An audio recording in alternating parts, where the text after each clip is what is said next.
Sa isang sulok ng sinaunang Athens, sa gitna ng ingay at kaguluhan ng isang lungsod na puno ng mga ideya, isang lalaki ang nagsimulang magtanong ng mga bagay na babago sa takbo ng kasaysayan. Ang pangalan niya, Plato. Pero sino nga ba talaga siya? Bukod sa pagiging isang pangalan na madalas nating marinig sa mga klase ng filosofiya, halina't samahan ninyo akong balikan ang kanyang mundo. Isang mundong hinubog ng kanyang dakilang guro, si Socrates, isang taong hindi nagsulat ng kahit isang aklat. Pero ang mga tanong niya ay umalingaw-ngaw sa libu-libong taon.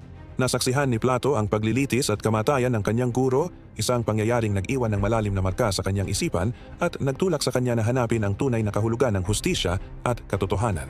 Para kay Plato, ang mundong nakikita at nahahawakan natin ay isang anino lamang, isang hindi perpektong kopya ng isang mas mataas at perpektong mundo, ang mundo ng mga ideya. Isipin mo na lang, para sa bawat upuan dito sa lupa, may isang perpektong konsepto ng upuan na umiiral sa ibang dimensyon. Ito ang pundasyon ng kanyang tanyag na alegorya ng kuweba. Isipin mo na ikaw ay isang bilanggo sa loob ng isang madilim na kuweba, nakakadena mula pagkabata.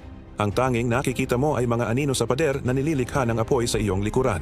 Para sa iyo, ang mga aninong iyon ang katotohanan. Ngayon, paano kung makalaya ka at makita mo ang tunay na mundo sa labas, ang araw, ang mga puno, ang mga kulay? Hindi ba't masakit sa mata? Nakakalito? Ganyan daw tayo. Nabubuhay tayo sa mundo ng mga anino at ang gawain ng pilosopo ay ang akayin tayo palabas tungo sa liwanag ng tunay na kaalaman. Ang mga ideyang ito ang itinuro niya sa kanyang sariling paaralan, ang Academy, kung saan hinubog niya ang isa pang henyo ng pilosopiya, si Aristotle. Magkaiba man sila ng pananaw, si Plato ay nakatingin sa langit, habang si Aristotle ay nakatuon sa lupa. Ang kanilang dialogo ay nagpatuloy sa paghubog ng ating sibilisasyon.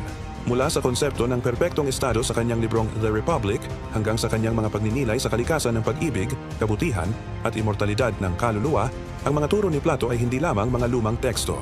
Ito ay mga salamin kung saan natin maaaring tingnan ang ating sarili at ang ating lipunan. Hinahamon tayo nitong magtanong, mag-isip at hanapin ang katotohanan na higit pa sa ating nakikita. Salamat sa inyong pagsama sa maikling paglalakbay na ito sa isipan ni Plato.